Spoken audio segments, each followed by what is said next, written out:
এগুলার সবগুলা ডিম পেড়ে রাখি। আসসালামু আলাইকুম, কি অবস্থা আপনাদের সবার? আশা করি সবাই ভালোই আছেন।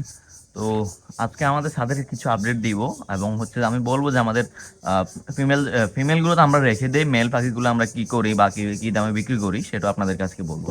আর ফার্স্টে দেখাই দেই আমাদের ভুট্টা গাছগুলোর মধ্যে মাশাল্লাহ ভুট্টা আসতেছে। এই যে এগুলোর মধ্যে ভুট্টা আসতেছে, দেখি কতগুলা ভুট্টা পাই এই কয়েকটা গাছ থেকে এখানে। আর আমাদের এদিক দিয়ে করলা গাছটা একদম গ্রোথ কমে গেছিলো। গ্রোথ কমে যাওয়ার পর আমরা এটার মধ্যে আবার পানি দিছি, তারপর হচ্ছে কিছু সার টার দিছিলাম। এখনও দেখি যে হচ্ছে আপনার আবার হচ্ছে গ্রোথ বাড়তেছে। এটা থেকে আমরা করলা নিয়েও খাইছি অনেকগুলা, এখান থেকে বেগুন নিয়েও খাইছি। আর আমাদের এদিক দিয়ে হচ্ছে মরিচ গাছটা আছে। আমাদের ড্রাগন গাছটা মোটামুটি গ্রোথ ভালোই আছে, দেখি এটা থেকে আবার হচ্ছে ফল নিতে পারি কিনা। আমরা ড্রাগন গাছগুলোতে গতবার ফুল আসছিল, ফুল আসার পরে হচ্ছে যে গতবার আমাদের খরগোশ ছিল, খরগোশে আমাদের পুরা গাছ খেয়ে ফেলছে। খেয়ে ফেলার পরে যে ফুলটা ছিল ওইটা পড়ে গেছে। তো এবার দেখে একটা খরগোশও নাই, আমাদের গাছগুলো মোটামুটি গ্রোথ ভালো হইতেছে, আমরা এগুলো ঠিক পরিচর্যাও করতেছি। তো দেখি আবার এদের কাছ থেকে হচ্ছে ফল পাই কিনা। আর আমাদের জাম্বুরা গাছটা যদি দেখাই, এই যে জাম্বুরা গাছটার মধ্যে জাম্বুরা ধরতেছে, এই যে এখানে আছে, এদিক দিয়ে আছে জাম্বুরা। তো দেখি এটার মধ্যে জাম্বুরাগুলো বড় করতে পারি কিনা। আর আমাদের মরিচ গাছগুলোর মধ্যে মরিচ আসতেছে, এগুলো মানে মরিচ আছে এগুলোর মধ্যে অলরেডি, এবং হচ্ছে কিছুদিন পর আরও বেশি করে মরিচ ধরবে আমি আশা করতেছি এগুলোর মধ্যে। এই সাইড দিয়ে হচ্ছে কিছু গাছ রোপণ করার চেষ্টা করতেছি, মানে এইগুলোর মধ্যে গাছ রোপণ করলে যাতে উপরে দিয়ে দিতে পারি। যেহেতু আমরা এটা বানাইছিলাম হচ্ছে আমাদের দেশি মুরগির জন্য, এখন হচ্ছে আমাদের দেশি মুরগি একদমই নাই, মানে একটা দেশি মুরগিও আমাদের নাই এখন। জাস্ট দুইটা দেশি মুরগি ছিল, ওইগুলো হচ্ছে গতকাল জবাই করে দিছে। আমরা কিন্তু দেশি মুরগি হচ্ছে বাণিজ্যিকভাবে পালন করি না, এগুলো আমাদের মাংসের চাহিদা এবং ডিমের চাহিদার জন্য পালন করে থাকি। তো আমাদের 8-10টা দেশি মুরগি ছিল, এগুলো থেকে আমরা ডিম পারতো, ওইখান থেকে কিছু ডিম বসাইতাম, কিছু ডিম আমরা খাইতাম, এবং সেখান থেকে কিছু বাচ্চা হইলে ওই বাচ্চাগুলো বড় হইলে ওই বাচ্চাগুলো আমরা জবাই করে খাইতাম। কিন্তু জাস্ট হচ্ছে আমাদের ওয়েদারটা যখন চেঞ্জ হইতেছিল, তখন হচ্ছে যে ওয়েদার চেঞ্জ হওয়ার সময় অনেক পশু পাখিরই হচ্ছে আপনার সমস্যা হয়। তখন হচ্ছে যে অনেক মারা যাইতেছিল, তার কারণ হচ্ছে আমরা অনেকগুলো জবাই করে দিছি। লাস্ট হচ্ছে দুইটা ফিমেল ছিল আর কি দেশি মুরগির, তো ওই ফিমেলগুলো আমরা কালকে জবাই করে দিছি। তো এখন হচ্ছে আমরা আরও কিছুদিন পর আবার দেশি মুরগি নিয়ে আসবো। আমাদের এটার মধ্যে হচ্ছে আমরা শশা গাছ রোপণ করছি, এখন অনেকগুলো বীজ রোপণ করছি, সেখান থেকে হচ্ছে মাত্র 2টা চারা উঠছে।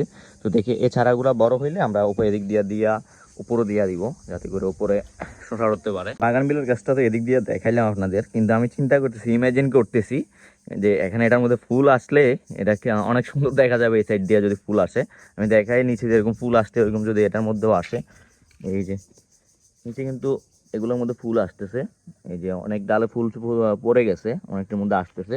তো আমি চিন্তা করতেছি যদি এটার মধ্যে এদিক দিয়ে আসে, এদিক দিয়ে দাঁড়ায় ছবি তুললে অনেক সুন্দর দেখা যাবে এই যে এটার মধ্যে। আর এদিক দিয়ে তো বেগুন গাছ আছে, এটা আমাদের সাথে প্রতারণা হয়ে গেছে।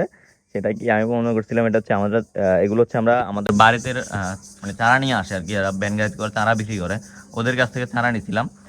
অনেকগুলো চারা নিচে যেগুলো রোপণ করছে ওইগুলো কিন্তু গোল গোল যে বেগুনগুলো আছে, মানে যেগুলো দিয়ে হচ্ছে আপনার বেগুনি বানানো হয় আর কি, ওই বেগুনির জন্য আমরা হচ্ছে যে নিচের গাছ রোপণ করছি কয়েকটা, আর উপর হচ্ছে টবের মধ্যে একটা রোপণ করছি। কিন্তু নিচের গুলা সবগুলাই গোল গোলই হয়েছে, কিন্তু এটা আবার ওই আমাদের এই চারাগুলোর মতো হয়ে গেছে, এগুলো যেরকম লম্বা লম্বা ধরে ওইরকম লম্বা লম্বা হয়ে গেছে। তো যাক, ব্যাপার না, এটা যদি মারা যায় তাহলে আমরা এটার মধ্যে আবার অন্য গাছ রোপণ করে দিব। আর আমি হচ্ছে টমেটো গাছগুলো সবগুলো তো ডাল কাটিং করে দিছি, আগামী ভিডিওতে মানে গত ভিডিওতে দেখাইছি আপনাদেরকে। এই যে এগুলো থেকে হচ্ছে নতুন নতুন ডাল বার হইতেছে, এই যে দেখি এটার মধ্যে টমেটো ধরে কিনা। আর এই হচ্ছে আমাদের ডিম পাড়া পাখিগুলা, এগুলার সবগুলা ডিম পেড়ে রাখছে, আমি এখনো ডিম উঠাই না, আমার সন্ধ্যার দিকে ডিম উঠাবো। তো দেখি আজকে সন্ধ্যায় কতগুলো ডিম পাই। আর এখন হচ্ছে বেশি গরম পড়তেছে, যার কারণে হচ্ছে এদের একটু সমস্যা হইতেছে, আমি বুঝতে পারতেছি। আর কোয়েল পাখি ডিম পাড়া পাখি আমি মনে করি যে খাঁচায় পালন করাটাই বেটার, আপনারা ছেড়ে পালন করা থেকে খাঁচায় পালন করাটা বেটার। তবে আপনি যদি আপনার বাচ্চার জন্য উৎপাদন করেন তাহলে হচ্ছে আপনার ছেড়ে পালন করাটা বেটার, কিন্তু শুধু ডিমের জন্য উৎপাদন করলে খাঁচায় পালন করা বেটার আর কি। তো আমরা ইতিমধ্যে খাঁচার জন্য সবকিছু রেডি করতেছি আস্তে আস্তে। তো কিছুদিনের মধ্যে আমরা খাঁচাটা বানিয়ে নিব, মানে ঈদের পরেই। তো এই যে আমরা হচ্ছে ডিম এখনো উঠাই নাই, উঠাবো সন্ধ্যার দিকে আর কি। তার কারণ হচ্ছে যে এখন ডিমগুলা পড়ে আছে, এই যে এরা কিন্তু অনেক ডিম ভেঙে ফেলে, আবার ছেড়ে পালন করলে অনেক ডিম ভেঙে ফেলে, ওরা উড়াউড়ি করে। যেহেতু কি হয়েছে তোমার, আপনারা যদি খামার করতে চান তাহলে হচ্ছে কোন কোন বিষয়গুলো হচ্ছে মাথায় রাখবেন সেটা নিয়ে আমি আগামী ভিডিওতে আমি বলবো, সেটা কোন কোন বিষয়গুলো মাথায় রেখে হচ্ছে খামার করবেন। আমি হচ্ছে এখানে আমার 600+ পাখি আছে ডিমের পাখি, আরো 500+ হচ্ছে যে মানে 500-র মতো হচ্ছে যে আমি বাচ্চা নিয়ে আসছিলাম, সেখান থেকে কিছু বাচ্চা মারা গেছে। মারা যাওয়ার পরে এখন যা বাচ্চা আছে ওইগুলো থেকে আমি মেলগুলো সবগুলো বিক্রি করে দিব, আর ফিমেলগুলো রাখবো। আমি কেন হচ্ছে ডিমের পাখি বাড়াইতেছি সেটা হচ্ছে আগামী ভিডিওতে বলবো, এবং কি আপনার খামার করলে কোন কোন বিষয়গুলো মাথায় রাখবেন সেটাও বলবো। আর এই হচ্ছে আমাদের পাখিগুলা, বাচ্চাগুলো একদম ছোট ছোট বাচ্চা নিয়ে আসছিলাম একদিনে, এতটুকু এতটুকু বাচ্চা, মানে ডিমের যে সাইজ ওই সাইজের বাচ্চা নিয়ে আসছিলাম। মাশাআল্লাহ সবগুলো এখন মোটামুটি সুস্থ আছে, বড় আছে। ওই যে একটা ডিম হচ্ছে এখানে। এটার কাহিনীটা হইতেছে কি, এখানে হচ্ছে আমাদের ওই পাশ থেকে মাঝে মধ্যে একটা দুইটা ফিমেল এই সাইডে চলে আসে, তো চলে আসলে ওই ফিমেলগুলো যখন ডিম পাড়ার টাইম হয় ওরা হচ্ছে এখানে ডিম পাড়ে দেয়। কিন্তু হঠাৎ করে কেউ আসতে মনে করবো যে এরা ডিম পারছে। এই যে এখানে আছে একটা ডিম। তো এখানে হচ্ছে আমরা মেলগুলো সবগুলো আলাদা করে ফেলতেছি এগুলো থেকে, মানে আলাদা করে ফেলবো বলতে, যখন আমরা মেলগুলো হচ্ছে আজকে হচ্ছে মাপ দিব, যদি 100 গ্রামের হয় বা 100 গ্রামের কাছাকাছি হয়, তাহলে হচ্ছে আমরা সবগুলো মেল হচ্ছে সেল দিয়ে দিব। আর আমরা মেলগুলো হচ্ছে যে যদি আপনি কেজি হিসাবে অনেকে কিনে নেয়, আবার অনেকে হচ্ছে পিস হিসাবে কিনে নেয়।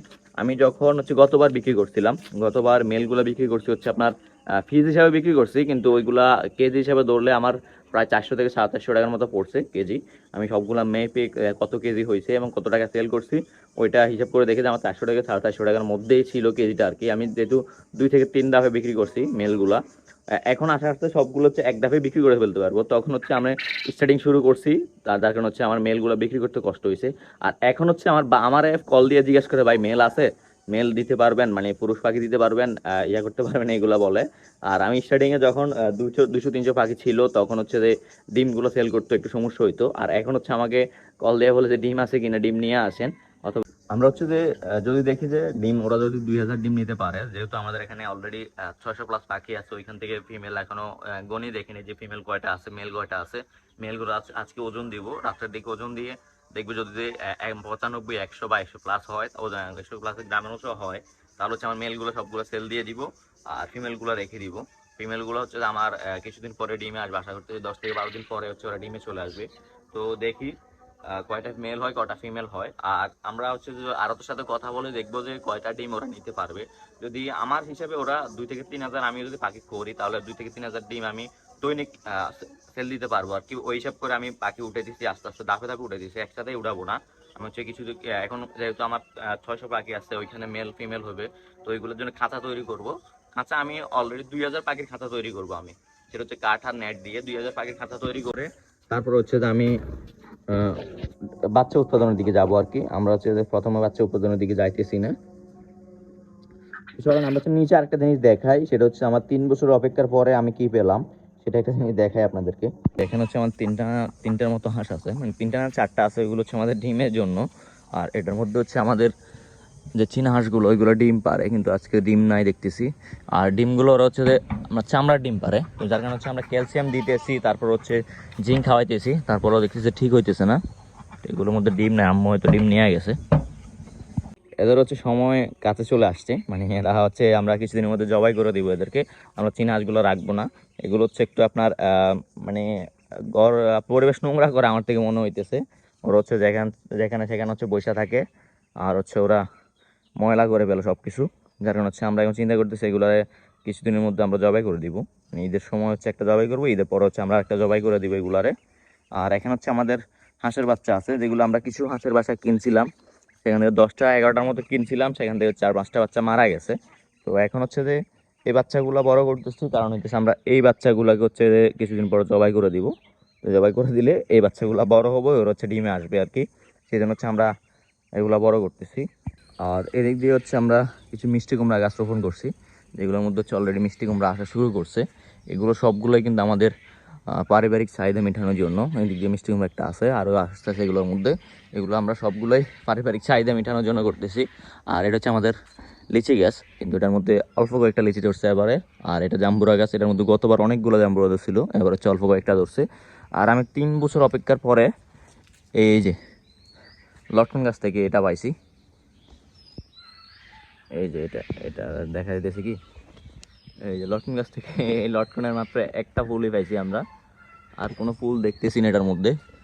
দেখি আসে কি না। আমার 3 বছর, এই গাছটার অলরেডি 3 বছর হয়ে গেছে, আমরা এতদিন যাবত অপেক্ষা করতেছি এটার মধ্যে কবে ফুল আসবে, কবে ফল ধরবে। কিন্তু এইবার হচ্ছে যে মাত্র একটা, হ্যাঁ একটাই আসতে ফুল, দেখে আর আসে কি না। যেহেতু এগুলা থেকে ফুল আসছে, মানে এগুলো থেকে ফুল বাইর হয়, তাহলে দেখতেছি যে এখান থেকে একটা বাইর হয়েছে মাত্র, দেখি আর বাইর হয় কিনা। আমাদের এই গাছটা একটু দেখাই নেই। এটার মধ্যে হচ্ছে যে পাখিটা বাসা করছিল এটা এখন আসে না, কারণ হচ্ছে ছোটো পোলা হয়নি আইসিয়া। ওর হচ্ছে যে পাখিটারে কয়েকদিন দেখছিলাম যে একটু ধরার চেষ্টা করতেছে, কিন্তু আমরা দেখলে ওরা চলে যায়, কিন্তু পাশের বাড়ি থেকে আসে ওরা। তো যার কারণে হচ্ছে পাখিগুলো আসা বন্ধ করে দিছে। তো আজকের মধ্যে ভিডিও এতটুকু, সবাই ভালো থাকবেন, আসসালামু আলাইকুম।